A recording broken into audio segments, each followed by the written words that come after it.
رضی اللہ تعالیٰ عنہ کا زمانہ ہے تو کیس آیا، ایک شخص نے 4 ایکڑ زمین بیچی، دوسرے نے خریدی۔ جس نے بیچی وہ کسان نہیں تھا، کوئی اور کام کرتا تھا۔ اس نے کہا میرے پاس فارغ ہے، میں تو کاشتکاری نہیں کرتا، تو ایک کسان نے خرید لی۔ توجہ ہے میری بات پر؟ وہ کسان ہل چلا رہا تھا، پہلے دن ہل چلایا تو اس کھیت کے اندر سے خزانہ نکل آیا۔ کھیت سے خزانہ کس کا ہے یہ؟ جی بھائی جی سڑک لنگ جائے نا، وہ آتا ہے اور میں دینی نہیں، تسی بیانہ واپس لو۔ اب تو سڑک گزر گئی، مجھے تو پتہ ہی اب چلا ہے کہ یہاں ہاؤسنگ سوسائٹی آنے والی، میں تو نہیں دیتا ہی، رکھ لیا۔ کیا نکل آیا؟ ہیرے جواہرات چاندی لال نکل آئے۔ اب اٹھا کے نا وہ شخص نکلا ہے، وہ رکھ لیتا، سنبھال لیتا، کیا ضرورت تھی؟ ویسے بھی لوگ تو پیسے بتاتے ہی نہیں کتنے۔ اٹھا کے نا وہ خزانہ تو جس نے بیچے تھے اس کے گھر چلا گیا، کہنے لگا میں نے زمین خریدی تھی، خزانہ نہیں خریدا تھا، تیرا ہے، تو لے لے، تیرا ہے، رکھ لے۔ وہ بھی صحابی رسول ہے، میرے نبی نے دنیا کی محبت کھینچ ڈالی ہے دلوں سے۔ وہ کیا کہنے لگے؟ کہنے لگے میں نے تو 4 ایکڑ سے بڑی مشکل جان چھڑائی ہے، تو اب پھر دولت لے کے آ گیا ہے۔ اس نے کہا یہ تیرا ہے، تو ہی رکھ، میں نے زمین بیچی تھی تو جو اس کے اندر تھا وہ سارا ہی تیرا ہے، بیچ ڈالا تھا۔ کہنے لگا نا میں نے زمین خریدی ہے، خزانہ نہیں خریدا۔ وہ کہنے لگا لا بھائی میں نے تو ہر شے بیچ دی ہے، اس میں سے پھل اگے، پھول نکلے، وہ سارے جاگ رہے آپ لوگ؟ آنکھوں ہے ہی کم جاگن والا ہے، یہ ہوتا ہی نہیں۔ یہ عجیب معاملہ ہے نا جی۔ یہ فرشتے ہیں جو دنیا میں بستے تھے، یہ انسان تھے جن کو فرشتے بھی دروازے کھول کے دیکھتے تھے، یہ کیسے انسان ہے؟ اب مقدمہ حضرت عمر کے پاس آ گیا، توجہ ہے میری بات پر؟ حضرت عمر فاروق کے پاس آیا، حضرت عمر فاروق نے دونوں کی بات سنی تو جس نے بیچی تھی اس سے کہنے لگے پرانے مالک سے، چل یار تو لے لے، مجھے لگتا ہے کہ تیرے ہی ہیں، تیرے بڑوں نے دبائے ہوں گے، تو نہیں نکال سکلا، تو ہے تو وراثت تیری بنتی ہے نا، رکھ لے۔ کہنے لگا عمر آپ کیا سرائی کر رہے ہیں؟ اگر یہ بات غلط ثابت ہو گئی اور قیامت میں مجھے اس خزانے کا حساب دینا پڑا تو آپ میرے ساتھ اٹھیں گے نا، میرا بوجھ اٹھائیں گے نا؟ حضرت عمر کہنے لگے جی میں کوئی نہیں اٹھاتا، میں تیرا بوجھ۔ اب وہ جس کو بیچا تھا حضرت عمر کہنے لگے بھائی اس نے تو تجھے دے دیا تھا، اب تیرا ہے تو رکھ لے۔ کہنے لگا عمر آپ قیاس کر رہے، آپ قیاس کر رہے، اگر قیامت والے دن میں پھنس گیا تو میں آپ کا نام لے لوں اللہ کی بارگاہ میں؟ حضرت فاروق اعظم نے نا سر پکڑ لیا، فرمایا میں فیصلہ ہی نہیں کرتا، تم حضرت ابی بن کعب کے پاس جاؤ رضی اللہ ہو۔ حضرت ابی بن کعب کے پاس آئے اور آ کے ان دونوں نے کہا حضرت جی ہمارا ایک کیس الجھ گیا ہے۔ فرمایا وہ کیا؟ صحابہ وہ صحابہ تھے جن کی ہر صبح عید ہوتی تھی، خدا کا قرب حاصل تھا، نبی کی دید ہوتی تھی۔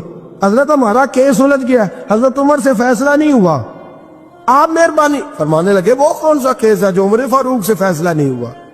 وہ کون سا کیس ہے؟ کہ حضرت جی یہ معاملہ ہے، توجہ ہے میری بات پر، یہ والا معاملہ ہے کہ اس نے بیچی ہے جگہ، میں نے خریدی ہے، اب خزانہ نکل آیا، میں کہتا ہوں تیرا ہے، یہ کہتا ہے نہیں تیرا، میرا میری نہیں۔ جی یہ کون سا دور ہے؟ بولے نا وہ کون سا دور تھا؟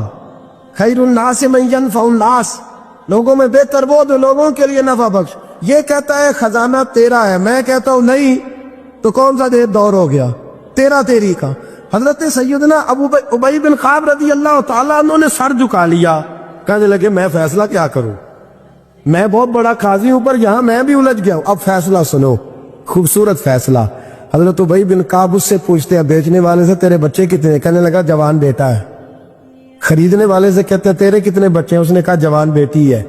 کہنے لگا میں ان دونوں کا نکاح کر کے سارا سامان انہیں جہیز میں دے دیتا ہوں، ان کا نکاح کر کے سارا کچھ انہیں جہیز میں دے دیتا ہوں، تیرے گھر بھی آ جائے گا، تیرے گھر بھی۔ یہ فیصلہ سیدنا ابی بن کعب رضی اللہ تعالیٰ عنہ نے دیا۔ لوگ رو رہے تھے، کہہ رہے تھے کیا بات ہے اس فیصلے کی، کیا بات؟ ایک نوجوان تھا مینا کے بازار میں، دوڑا جا رہا ہے، ایک بابا جی اس کو ملے، بزرگ، تو ان بزرگوں کے اس نے، توجہ ہے میری بات پر آپ، ان بزرگوں کی تھیلی اس نے اشرفیوں والی چھین لی، چھین کے دوڑ گیا، کافی آگے چلا گیا تو گر گیا، جب گرا تو نظر آنا بند ہو گیا، لگا ہو اللہ کے ولی کی بے ادبی ہوئی اس لیے نظر آنا بند ہو گئی، بے ادبی ہو گئی، بڑا پریشان ہوا، سخت آزمائش کا شکار، کیا کروں کدھر جاؤں؟ جب بڑی سخت تکلیف کے اندر وہ گرفتار ہوا تو لوگوں سے کہنے لگا مہربانی کرو مجھے بابا جی سے معافی لے دو. گرا جو ان کی نگاہ سے وہ سنبھل نہیں سکتا. اللہ والوں کی بے ادبی اللہ کو بڑی ناپسند ہے. اللہ والوں کی بے ادبی اللہ کو بڑی ناپسند ہے. اس سے ضرور بچے. اللہ تعالیٰ ہمیں بچنے کی توفیق عطا فرما. پکڑ کے بابا جی کے پاس لائے. بابا جی معاف کر دیں, آپ کی وجہ سے آنکھیں چلیں گی. بابا جی کہنے لگے نہیں, میں نے تو بد دعا دی نہیں. تو وہ کیسے؟ کہنے لگے میرے ساتھ جب کوئی مسلمان زیادتی کرتا تو میں فوراً ہی معاف کر دیتا. کہا جی میرے لیے دعا کر دیں. دعا کی, بابا جی کی آنکھیں ٹھیک. بابا جی نے دعا کی, نوجوان کی آنکھیں صحیح ہو گئی. لوگ چلے گئے تو وہ نوجوان قریب بیٹھ گیا. کہنے لگا بزرگو آپ نے جو کہا میں نے مان لیا, پر ایک بات میری سمجھ میں نہیں آئی. کہا وہ کیا؟ کہا آپ کہتے ہیں میرے ساتھ کوئی مسلمان بھی زیادتی کرتا میں فوراً معاف کر دیتا ہوں. فوراً تو معافی دی جاتی نہیں, دی جا سکتی نہیں. تھوڑی دیر تو بندے کے دل کو تکلیف رہتی ہے. آپ نے جو نہیں نا, بعد لوگ باریکی میں جاتے ہیں نا بہت سارے. کہا جناب بندے کے دل میں تھوڑی دیر تو تکلیف, ایک کو لڑائی ہو جائے تو کہتے ہیں ابھی نہیں میں نے جانا, ذرا بات ٹھنڈی ہو جائے گی تو پھر, ابھی تو بڑی چوٹیں لگی ہیں, بڑا مسئلہ بنا ہے. یہ شعوری طور پہ لوگ ایسا کرتے ہیں. کہا فوراً کیسے آپ نے معاف کر, کہا فوراً کیسے معاف کر دیا؟ تو بابا جی کہنے لگے مجھے اپنے نبی سے پیار ہی بڑا ہے صلی اللہ علیہ. ہم عشق کے بندے ہیں, کیوں بات بڑھائی ہے, محبت بڑی ہے رسول رحمت سے. فرمایا کیا بات ہے؟ بابا جی کہنے لگے میں نے حضور کی ایک حدیث پڑھ لی ہے, اب جو مسلمان بھی زیادتی کرتا ہے میں فوراً معاف کر دیتا ہوں. کہا وہ کیا حدیث؟ سنے میرے دوستو, اور بزرگوں کی سوچ دیکھیں کہاں تک جاتی ہے. اور بزرگ کہنے لگے اللہ کے رسول صلی اللہ علیہ وسلم نے فرمایا ہے کہ جب تک میرے سارے امتی جنت میں نہیں جائیں گے میں بھی نہیں جاؤں گا. جب تک سارے نہیں جائیں گے میں بھی. تو بابا جی کہنے لگے دیکھنا تیرا میرا جھگڑا ہے, اگر یہ جھگڑا حضور کے پاس جائے گا, اللہ کی بارگاہ میں جائے گا, پھر اس کا فیصلہ ہوگا, پھر یہ مقدمہ لڑے گا, پھر یہ کیس چلے گا, جب فیصلہ ہوگا تب تک میرے رسول پاک جنت میں نہیں جائیں گے, بیٹھے رہیں گے. تو میں اپنے نبی کو تکلیف تو نہیں نہ دے سکتا, میں اپنے رسول کو بٹھائے رکھنے کی آزمائش تو نہیں نہ دے سکتا. لہذا جو مسلمان بھی زیادتی کرتے ہیں میں فوراً ہی معاف کر دیتا ہوں تاکہ میرے محبوب کو کوئی تکلیف. میں تیرے اور اپنے بارے میں سوچ نہیں رکھتا, میری سوچ تو ہر وقت ذات رسالت پہ لگی رہتی ہے. میرا ذہن تو ہر وقت میرے محبوب کی طرف لگا رہتا ہے, ہر وقت میں حضور کے بارے میں ہی سوچتا رہتا ہوں. ملی سوچ اپنائیں, قومی سوچ اپنائیں, زندگی میں وہ والے کام کریں جس سے قوم کو نفع حاصل ہو, ملت کا جس میں فائدہ ہو. کچھ ایسا کر جائے زندگی میں جس سے لوگ نفع اٹھاتے رہے. محمود غزنوی گزر رہا تھا, ایک بابا جی بڑھاپے میں ہاتھ کانپ رہے ہیں تو ایک پودا لگا رہے تھے, تو محمود غزنوی کو بڑا پسند آیا. کہا بابے کو میرے پاس تو بلاؤ. بلایا تو کہا بابا تیری عمر اب ہاتھ کانپتے ہیں, سر کانپتا ہے, رش آتا رہی ہے, تو نہ پھل کھا سکے گا نہ چھاؤں میں بیٹھ سکے گا. تو بابا جی آپ یہ کیوں کر رہے ہیں؟ بابا جی کہنے لگے چلو میں نہیں پھل کھاؤں گا, میرے پوتے تو کھائیں گے نا.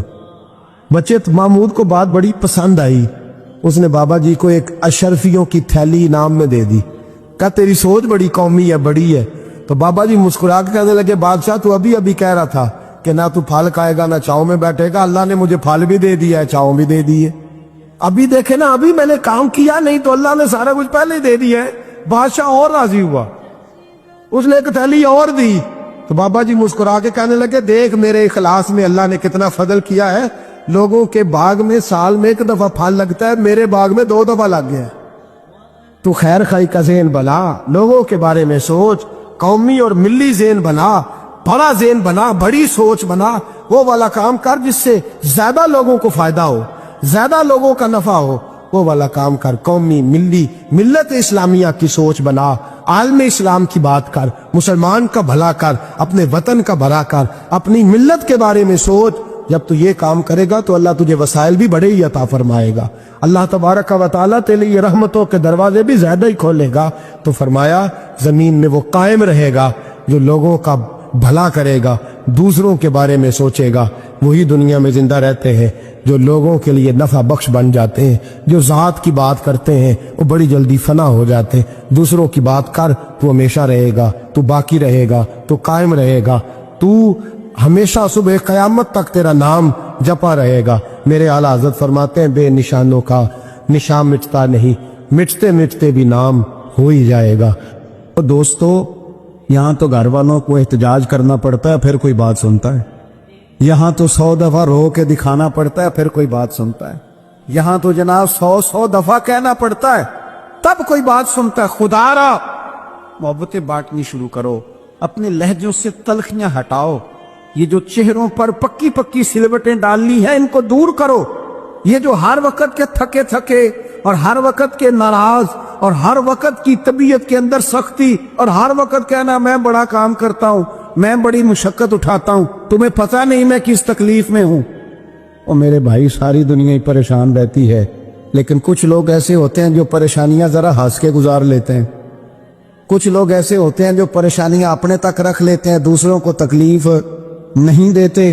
ہم کیا کرتے ہیں؟ ہم ساری ٹینشنیں دوسروں پہ ڈالنا چاہتے ہیں۔ اپنے لہجوں میں پیار پیدا کرو، اپنے لہجوں میں۔ پتہ ہے حضور نے کیا فرمایا ہے؟ محبوب فرمانے لگے 3 کام کرو، ایماندار ہونے کا ذائقہ نصیب ہوگا۔ ایک ہوتا ہے کھانا، ایک ہوتا ہے مزیدار کھانا، ایک ہوتا ہے مومن۔ ایک وہ مومن ہوتا ہے جسے مومن ہو جانے کا مزہ آئے، مزہ آ گیا بھائی مومن ہونے کا۔ کریم فرمانے لگے 3 کام کرو تمہیں مومن ہونے کا مزہ آئے گا۔ 3 کام کرو۔ یا رسول اللہ کون سے؟ فرمایا ایک تو ہر چیز سے بڑھ کے اللہ رسول سے محبت کرو، پیار کرو رب رسول سے، پیار کرو۔ یہاں حضور نے یہ نہیں فرمایا نماز پڑھو، یہ نہیں فرمایا روزہ رکھو، یہ نہیں فرمایا حج کرو، خیرات کرو، وہ کام بھی اپنی جگہ پہ بڑے ضروری ہیں، وہ بھی فرض عین ہیں، ان کے بغیر بھی 1 منٹ کے لیے گزارا نہیں۔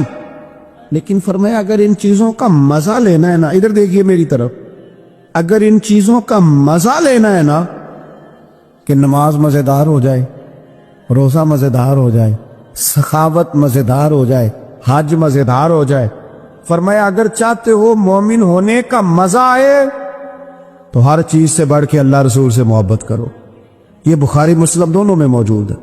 اور فرمایا دوسرا کام یہ کرو کہ جس سے بھی محبت کرو نا، اللہ رسول کے لیے کرو، چھوڑ دو ذاتی لالچ، چھوڑ دو 1 منٹ کے لیے بھی اپنا ذاتی نہ، فقط اللہ رسول کے لیے، فقط رضا الہی کے لیے محبت کرو۔ اور تیسرا حضور فرماتے ہیں مسلمان ہونے کے بعد، کلمہ پڑھنے کے بعد کفر کی طرف جانا اتنا ناپسند کرو جتنا آدمی آگ میں جانا ناپسند کرتا۔ یہ 3 کام کرو تمہیں مومن ہونے کا مزہ آئے۔ اگر کبھی پیار والا لہجہ بنا لیں، اگر کبھی تلخی چھوڑ دیں، اگر کبھی اپنے مزاج سے وہ ساری چیزیں دور کر دیں اور ہم رب رسول سے صحیح والا پیار کریں، تو آپ یقین کریں پھر بندہ قرآن پاک شروع کرتا ہے تو اس کا تلاوت چھوڑنے کو دل نہیں کرتا، پھر وہ سجدے میں سر رکھتا ہے، پیار ہو گیا نا اللہ رسول سے، پھر وہ سجدے میں سر رکھتا ہے تو اٹھانے کو جی نہیں چاہتا، پھر وہ دین کی نوکری کرتا ہے تو اس کا دل کرتا ہے صبح بھی دین کی بات کروں، شام بھی دین کی بات کروں، میرا ایک ایک رواں خادم بن جائے، میں نوکری کروں، جگہ جگہ جا کر رسول اللہ کے دین کی بات کروں۔ کیوں؟ پیار جو ہو گیا، محبت جو ہو گئی۔ جب آپ کے لب و لہجے میں پیار سرائیت کر جائے، آپ کو پتہ ہے پھر اس محبت کو آگے بڑھانے کا کہا گیا ہے۔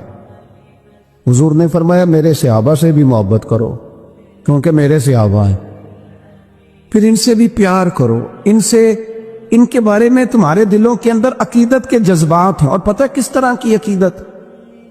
شوق والی عقیدت۔ میرا اور آپ کا دور بحث کا دور ہے، اور بعض ایسے بیوقوف ہیں جو اپنی حیثیت نہیں دیکھتے اور اپنی ذاتی بحث کو اٹھا کے نبی پاک کے صحابہ اور اہل بیت تک لے جاتی، اور یار تیری تو حیثیت ہی نہیں ہے تو ان پر بات کر سکے، تو دیکھ تو صحیح ہے وہ لوگ ہیں جنہیں اللہ نے اپنے نبی کی غلامی کے لیے منتخب فرمایا، اللہ نے جن کا انتخاب کر کے حضور کے دور مبارک میں جنہیں رکھا، تو ان لوگوں کے بارے میں کلام کر رہا ہے۔ عقیدت، پیار، صحابہ سے عقیدت، اور اس عقیدت کے اندر وارفتگی۔ حضور کے صحابہ ہجرت کر کے گئے تھے حبشہ، نجاشی بادشاہ پر کفار مکہ نے، قریش نے بڑا پریشر ڈالا کہ یہ ہمارے بھاگے ہوئے لوگ ہیں، انہیں واپس کر دو، پر وہ نجاشی نے کہا میں واپس نہیں کرتا، انہیں جگہ دی، صحابہ کو آزادی